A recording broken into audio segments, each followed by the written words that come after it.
but old. See, dirt is necessary for growth and development. Dirt builds character. Dirt gives you the push through factor. Dirt makes you come with it when you don't feel like coming with it no more. And you get dirt in a lot of different ways. All of y'all that had dirt thrown on you. And dirt ain't always what you want. It's somebody talking about you down on your job. It's somebody accusing you of something that you didn't do. It's somebody telling you you ain't gonna make it. It's somebody sharing information about you that ain't true. That everybody gets dirt put on. But see, when you're getting put under that stress, please know God is always with you. God is always working, so I smile. Because I know He's back there. See, that dirt builds character in you. When they talking about you, it teaches you to withstand it. Then it gives you something to push through. So when you put the seed and you put the dirt on it, if you understand stress, stress really ain't just dirt. See, they don't call it dirt when they plant it. They call it soil. Because, see, soil has nutrients in it. But the nutrients, when we were talking about you dogging you, lying on you, backbiting, stealing from you, talking about you, they're actually putting nutrients in you. If they put a camera under the ground, you'd have seen the seeds sprout open and start coming through the dirt. Because the dirt is necessary so you improve yourself. Everything you see above ground that blossoms and plants and grows and is beautiful, it was underground one time. All these potatoes, collard greens, they was underground one time. Them apple trees, they was underground one time. So they had to prove themselves. So you want to be successful, well then you got to prove yourself. You got to push through the dirt. You got to come up through here. You got to come out. Then you sprout. And then Bishop say, then you become a tree. Next thing you know, you got fruit. So when you under stress, take the stress for what it is. Don't get fooled. Don't just think, I don't know, man, So tired of not eating fish. to be. What you tripping for? What you talking about? How you think you're gonna be a plant, a tree, a flower, a bush? There ain't no stress. How you gonna get to be that without no dirt? I expect people to talk about me. Matter of fact, I look forward to it now. Dirt helps you grow. Do your thing, because if I can weather what happened to me and my family earlier, you can bring whatever you got now. There's some more stuff going around now that's about to happen. Bring it. Because now I have developed a character. That is stress. I have soil, enough dirt on me that is providing me with nutrients.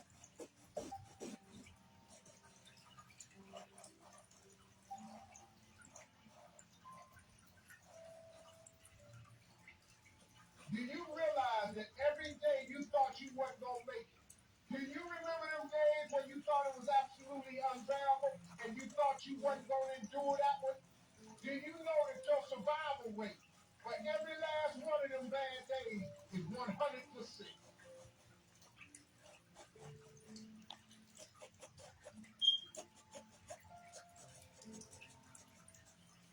All you got to do is start changing the way you think. It's as simple as not negative. You can protect yourself from negativity. That's what stops most people, negative thoughts. You can coat your mind from negativity. It's a real simple exercise to do. I do it every morning before I walk out the door. So I walk out as a positive person.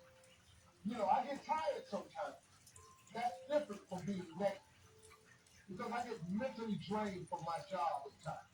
But to coat your mind from negativity, the way you can put a coating around your mind is with one simple thing: gratitude. Gratitude erases negativity. I'm gonna show you how this works.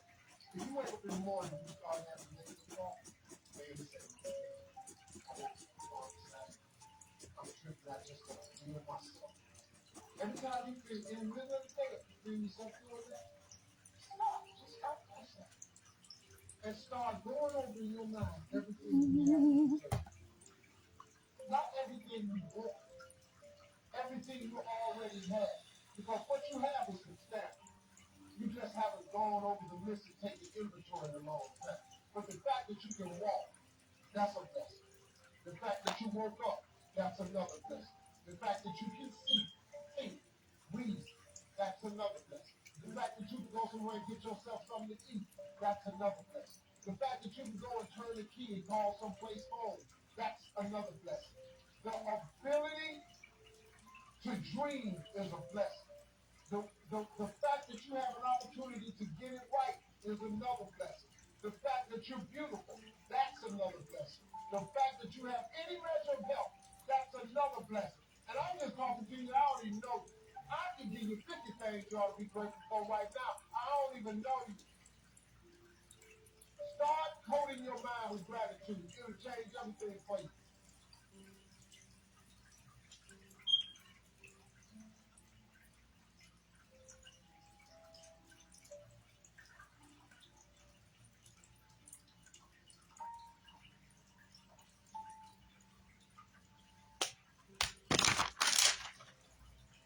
Listen, getting successful, whatever you consider success, rich, whatever, it's not a magic.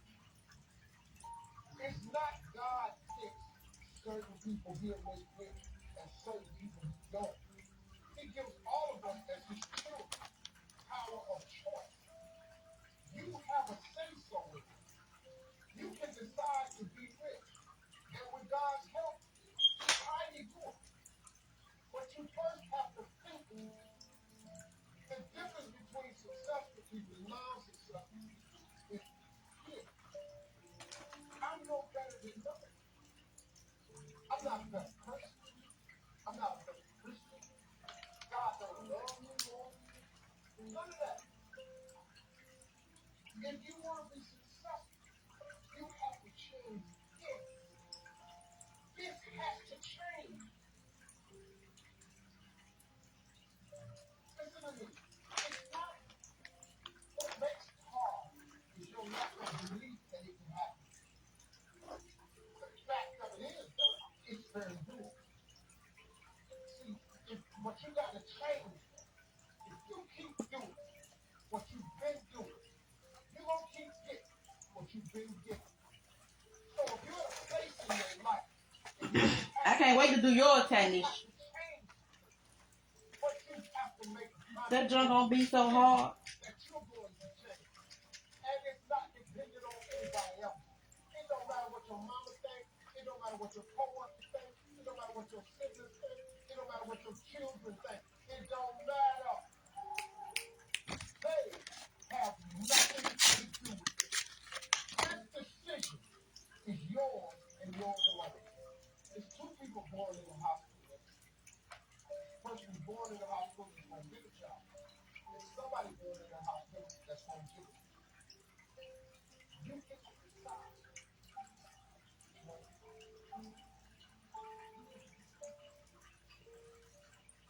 Let me tell you something.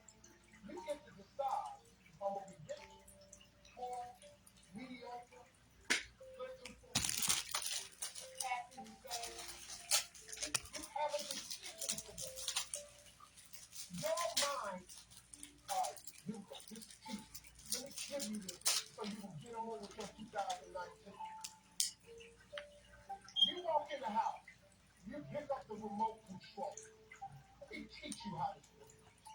And you press the power button. When I told you 2019 would be the best year of your life, what you have to claim, you have to expect it to be the best year of your life. You have to live your life with the expectation that great things are coming your way. And that's how it works. Now let me teach it to you. You grab the remote. You press the power button. What do you expect to happen? You expect the TV to come on. Guess what? It come on. If you want to see Sports Channel 46, and you press 46 and OK or select, what do you expect come on your TV? Sports Center. And guess what show up? Sports Center. They got the concept of creating a remote from the Bible. See, God is tied to all of this. You better understand what I'm trying to tell you. The Bible says a man is as he thinks. God created us in his image.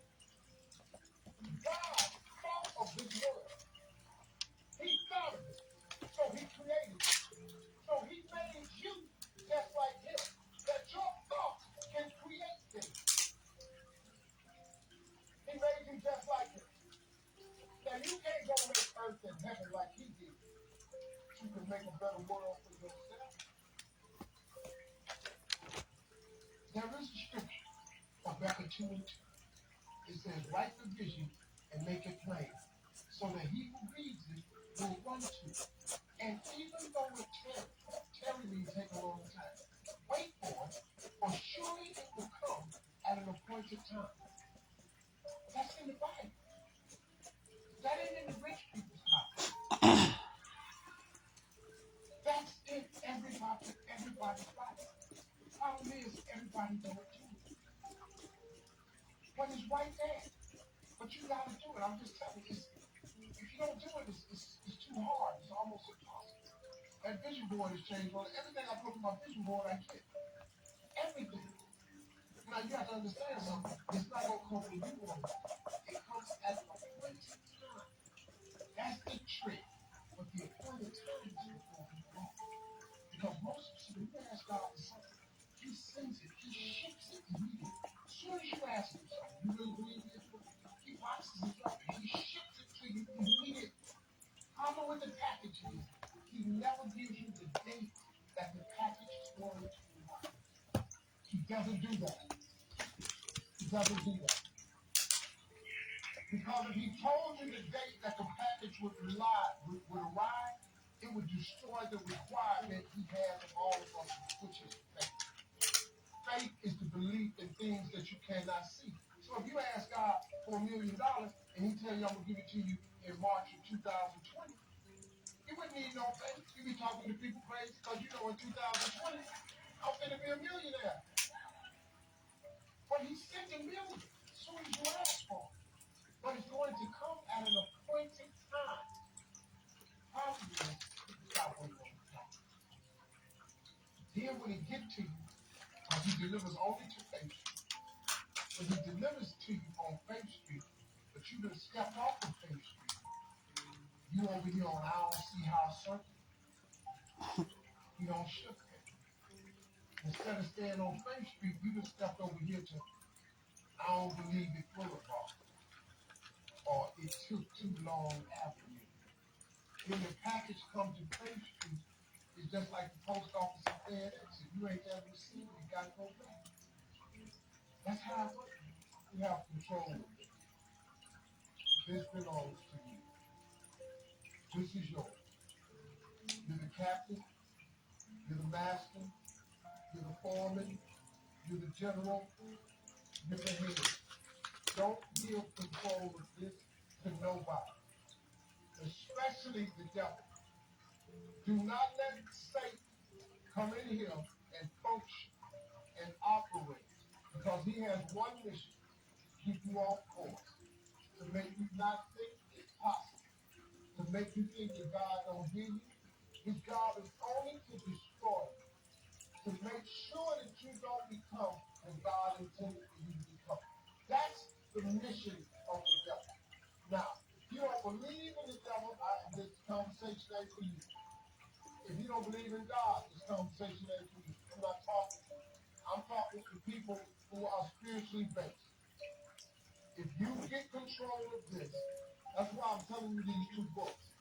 Look, the best book you can read is the Bible. If you read the book of Proverbs over and over and over, it's the book of wisdom and understanding. It will really help your life.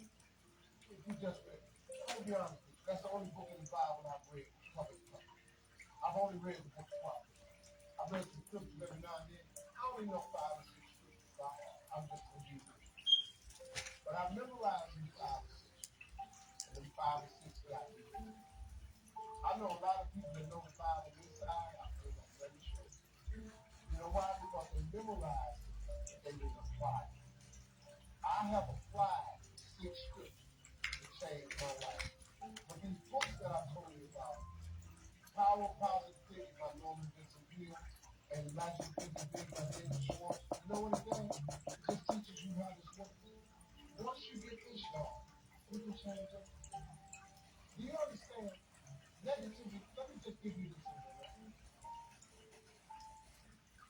Negativity, you can protect yourself from negativity. And that's what stops most people, negative thoughts.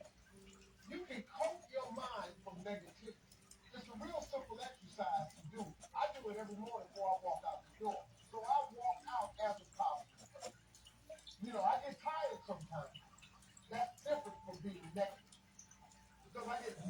drained from my job is high. But to coach your mind from negativity, the way you can put a coating around your mind is with one simple thing: gratitude. Gratitude erases negativity. I'm gonna show you how this works. When you wake up in the morning, you start having your thought, and you say,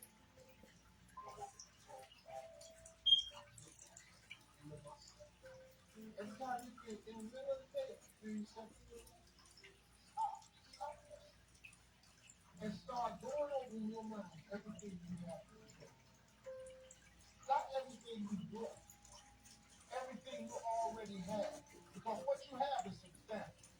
You just haven't gone over the list and taken inventory of all of that. But the fact that you can walk, that's a blessing.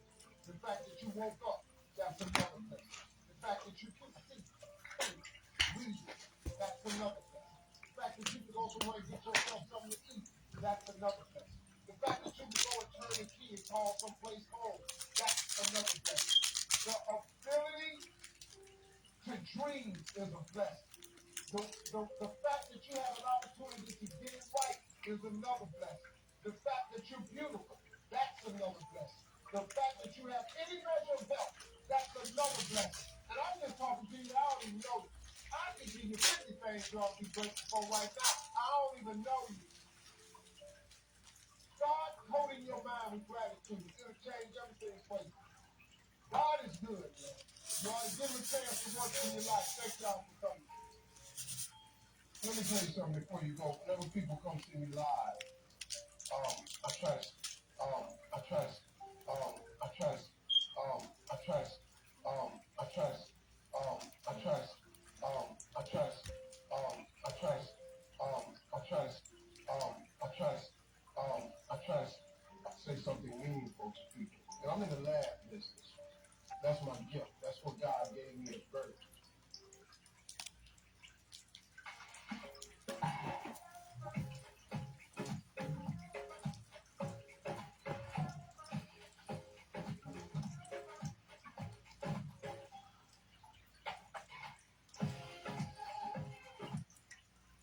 Some migraine attacks catch you off guard, but for me, a stressful day can trigger migraine attacks too.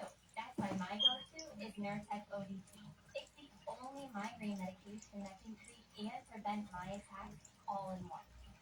Don't take if allergic to Nurtec. Most common side effects are less than 3% were nausea, indigestion, stomach pain. Nurtec dissolves fast, so I can get back to normal fast, whether I need to treat a migraine or prevent the next one.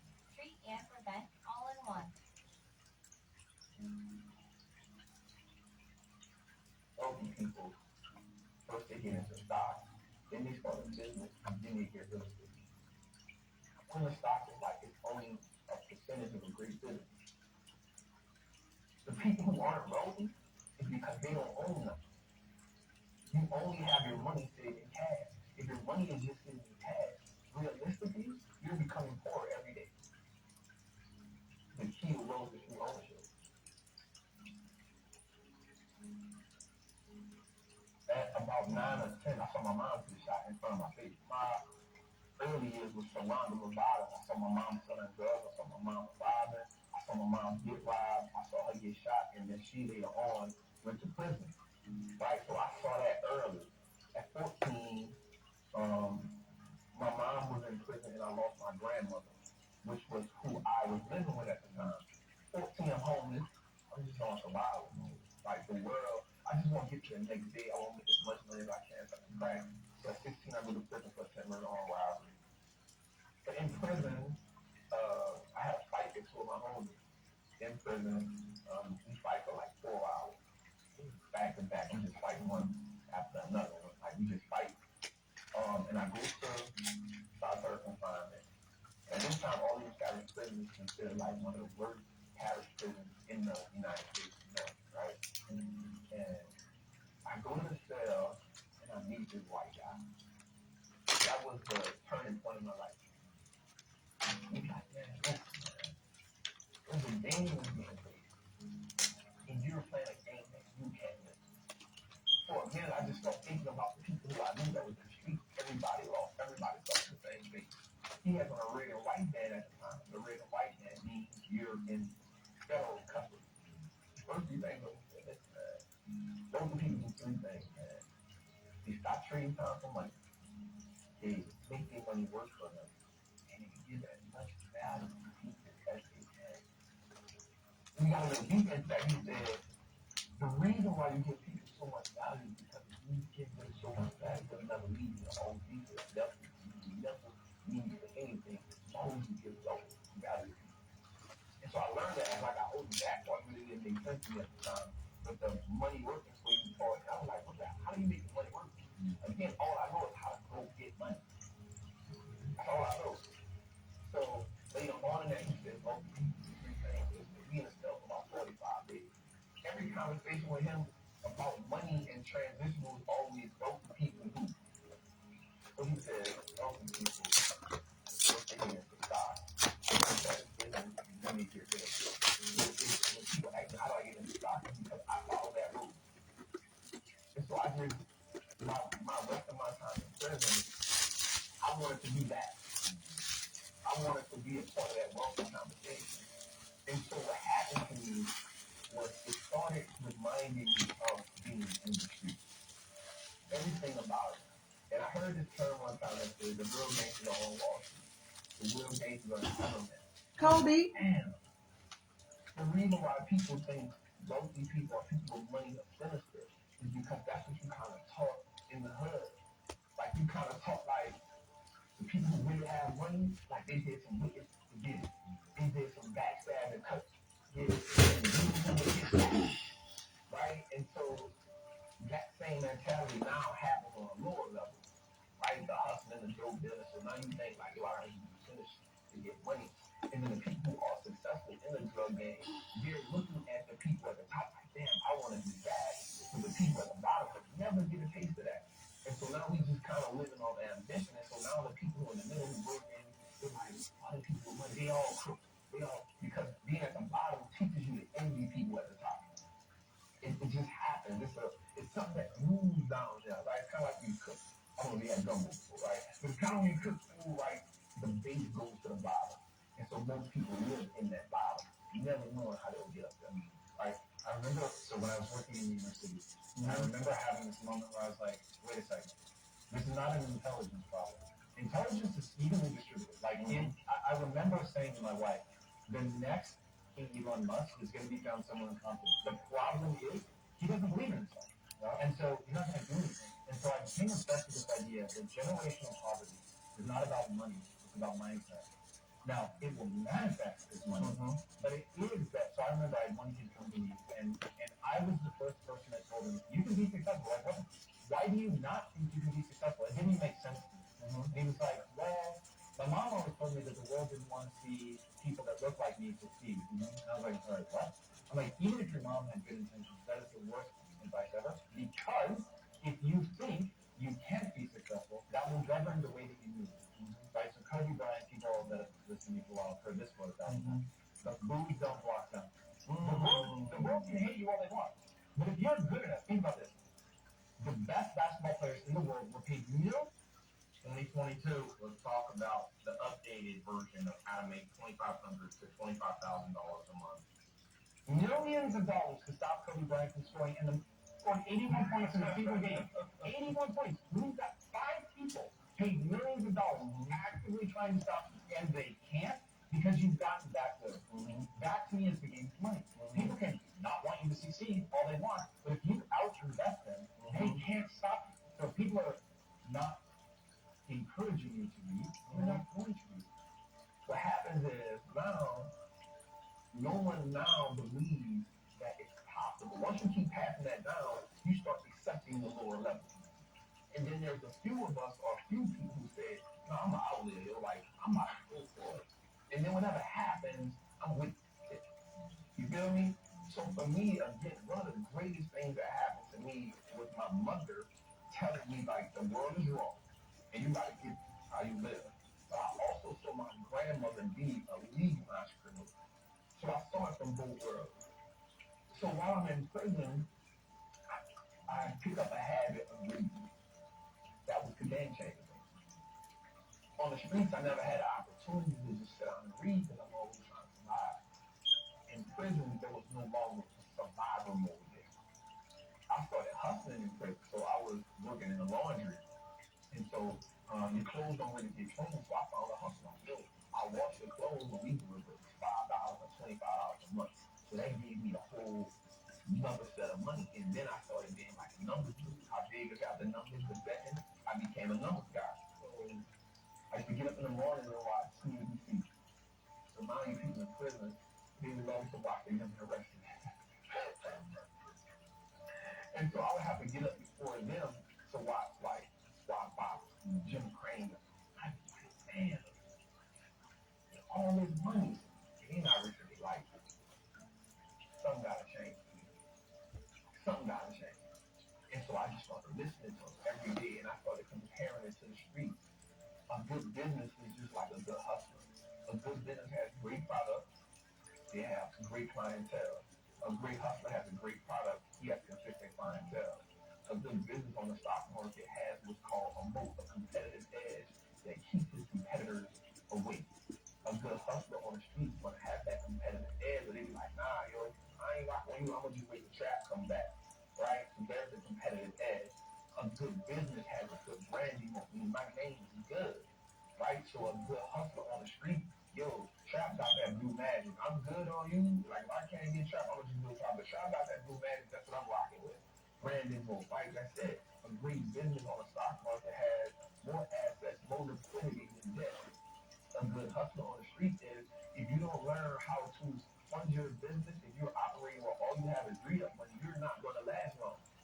So those components reminded me the same. On the stock market or in the world, if a company's paying terror, that's equivalent to a dude on the street going to pay draft to go hustle in somebody hood. Like, you can't hustle over here unless you pay me draft. It's terror.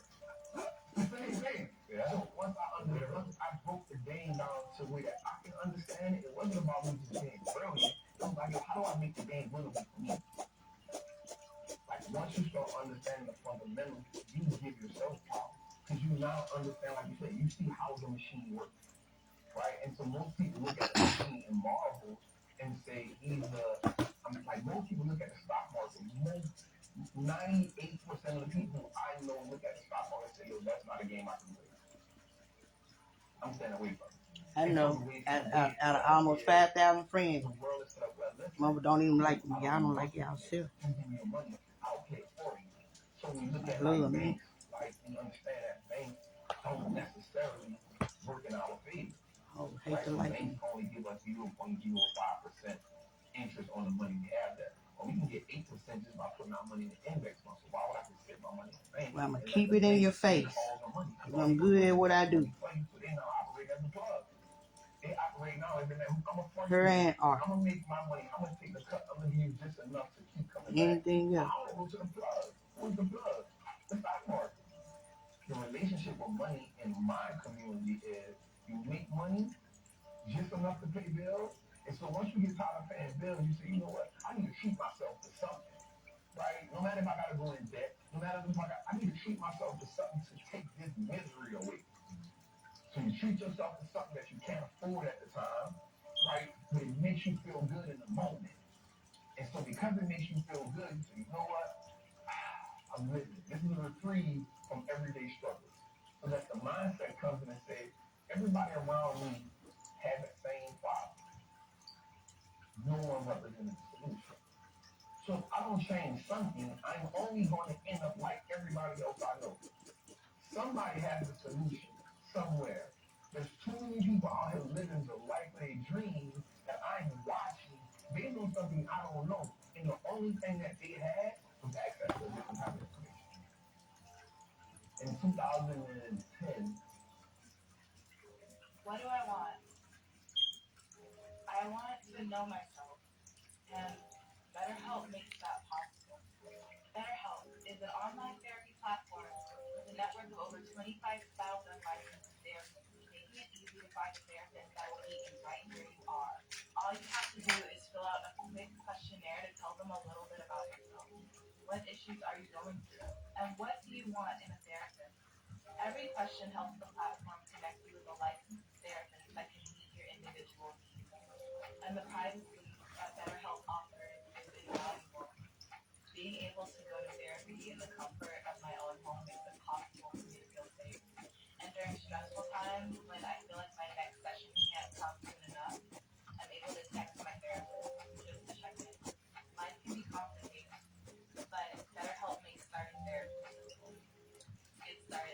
probably don't like me because I do too much. I do nails. Some people suck at everything. Not me.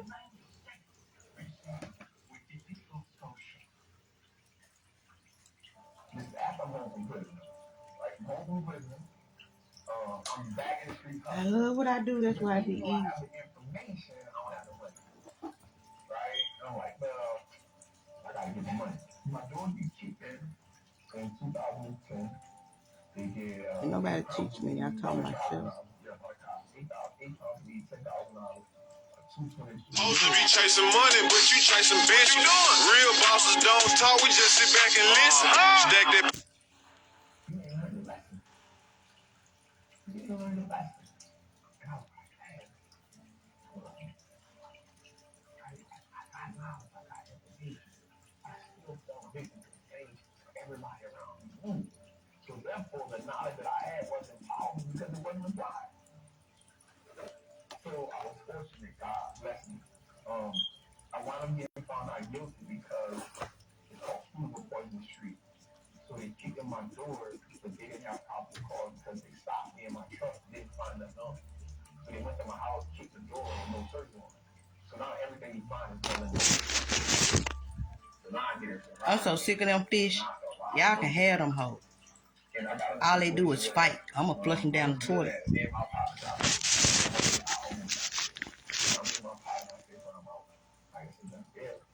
But when they kicked my door in, something happened.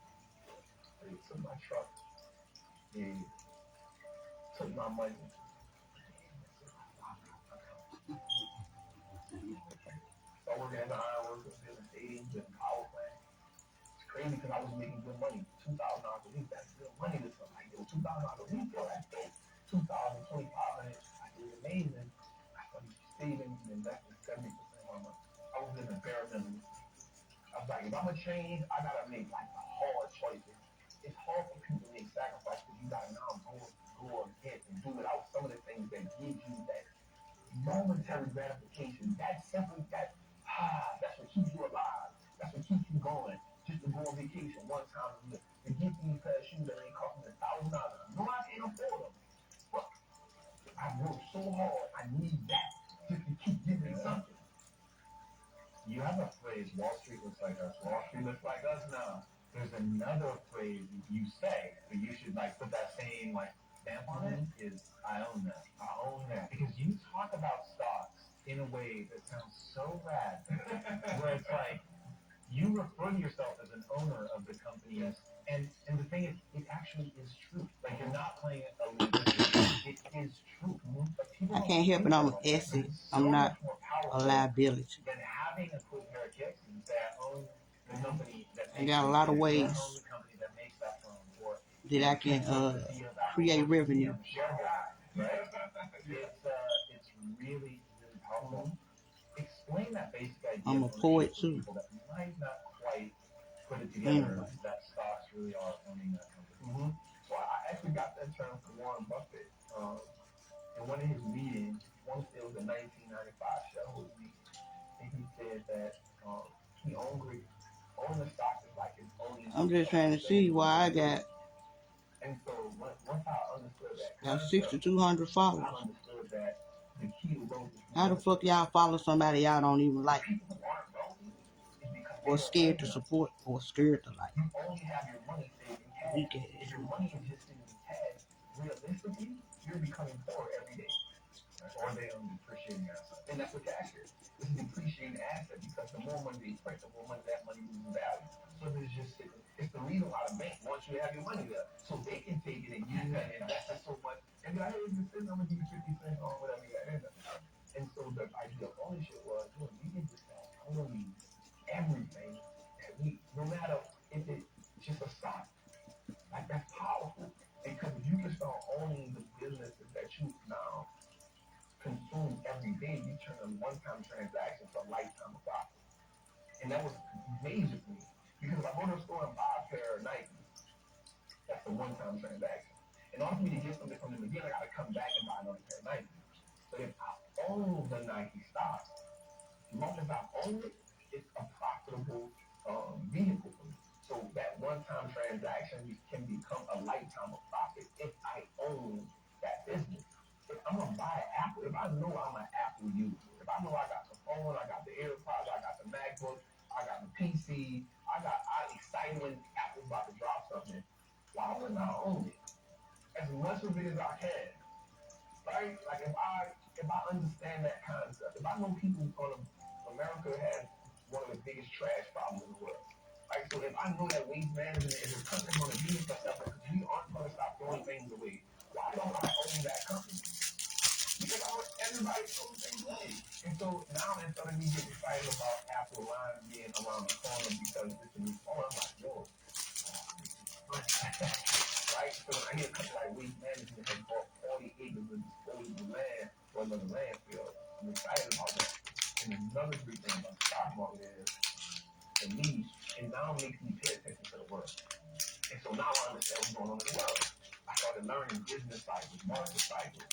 You know what I'm saying? Like, because now I can understand, this is okay. Things are going out of business. Okay, we're in this cycle. Okay, people are hiring. Okay, we're in expansion cycle. And so now I took an economic class on my own without just understanding the world. And so you start understanding when something is happening in China. Okay, something happens in China. So I own Apple. Apple has 20% of their revenue in China. Okay, they might take a little hit right now. You know what I'm saying? So the stock market helped me start understanding how the world moves, the fundamentals.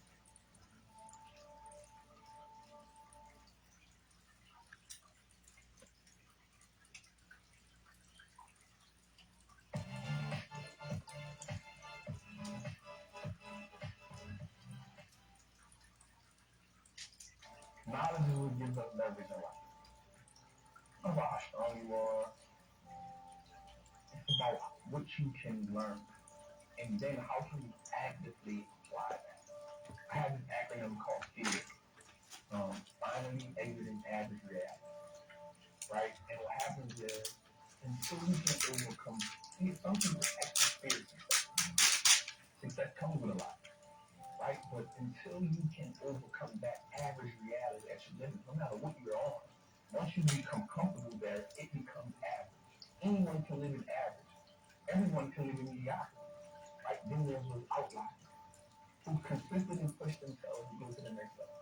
And the thing about the human mind and the human body, it will go as far as you push it. As long as you believe in it. Like you said, the only belief that matters is what do you believe you can do? I personally believe that there is nothing I cannot do. And for me, it's all about impact, purpose, fulfillment. Like the money is a byproduct of everything else. That isn't my focus. My focus is I have a knowledge and information. Y'all really look at people beg for $2? Live. Not just one life.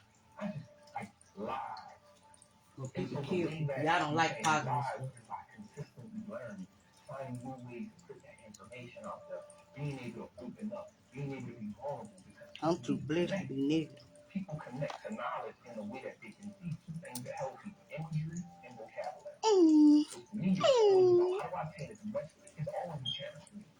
How can I attain as much knowledge as I can because I love learning? And then how do I take that and be able to now reciprocate or give it to somebody who may not understand calculus or trigonometry? If I can give it to them in this way, they can say, oh yeah, I got it. And there's more people that struggle in the world that have become successful. So struggle has to become a language that I struggle. That's the language I'm great at. So if I can break down things into a struggle language, now I make it the game winnable for everybody. What do you say to people that don't do definition of success? So the important thing for me to tell them is start where you are. You build a house brick by brick. You look at that our situation, you see that was you inherited that whatever it is, that poverty, you inherited that mindset, that idea of scarcity, that idea that you don't have enough money. You inherited that. Building wealth becomes a revolutionary act. Because now you start saying, I'm going to go against what I was taught. Right? And so I say if I start with $25, if you can do $25 a month, that's cool. If you can do $25 a week, that's cool. But what happens is, once you start understanding the power of how your money works, you start saying, yo, I don't need to do that because that's taken away from this. Let me, that $25 50 will now become 100 because you're going to start doing more with that. That's in the first shot. It don't have to be a winner. It doesn't have to be a home run. It can be an 18 stock that costs $26 right now. It may not be a best investment in the world. Right? And the great thing about anything is you can't be great if you never go to practice. You can't hit 81 if you never get in the gym. So he's getting the gym. And then find somebody who can teach you.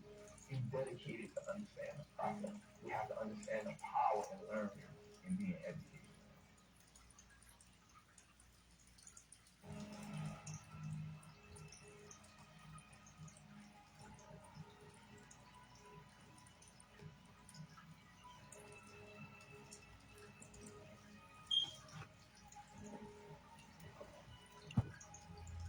You do it. You can do it too.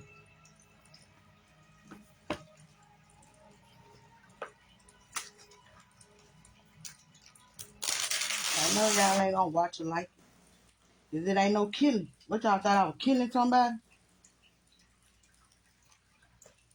That's where God on his way back. Just go to CarMax.com, Nah.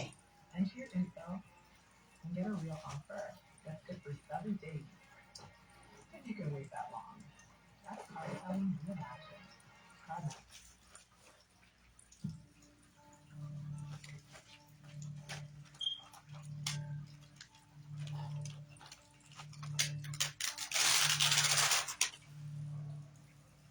The decisions that you would make when you allow people you love and care for, I want you to get mature enough to make those when they're not around. That's manhood. Now we're going to grow up. That's right. That's how you're going to get to the next level. So in a group of you, there's certain things you wouldn't do around the names that you wrote down. There's some things you would dare do around your mama. There's some things that you dare do around your daddy.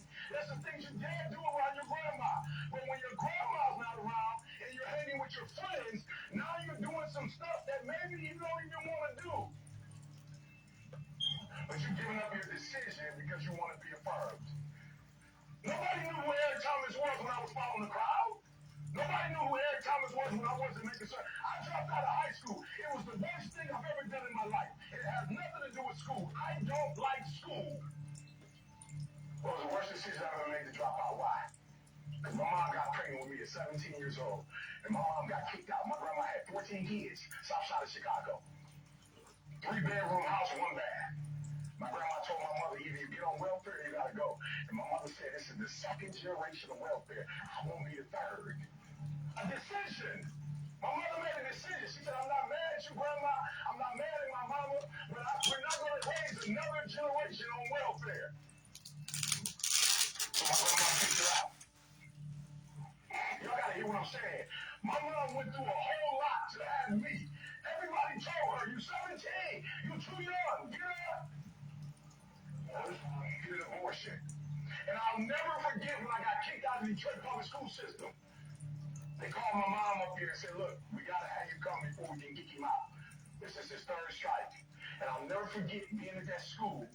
And my mom is a proud woman. I ain't never seen my mama cry. She was raised with 13 siblings on the south side of Chicago.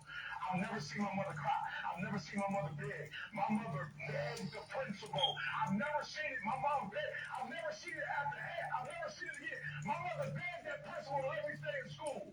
My mother begged a grown man. She pleaded with him, please, don't kick my baby out. Let him stay in school. And I'll never forget the principal went to my file and he showed my mom my academic, middle school, high school. He said, you want school for your son. He don't want school. He's been kicked out on several occasions. His grades, he don't want to be here. You want him to be here. And I'll never forget, that was you guys are athletes, so you know that walk you take? The walk you take from here to the field. Be chasing money, but I took a walk with my mom, and we walked down the long hall of Detroit Henry Ford, and my mother didn't say a word to me. Oh, you know where? Now, I don't know about where y'all come from, but where I come from, when your mama gets so mad she can't talk, you've gone too far. And I remember we walked out and we opened the door, and my mom went to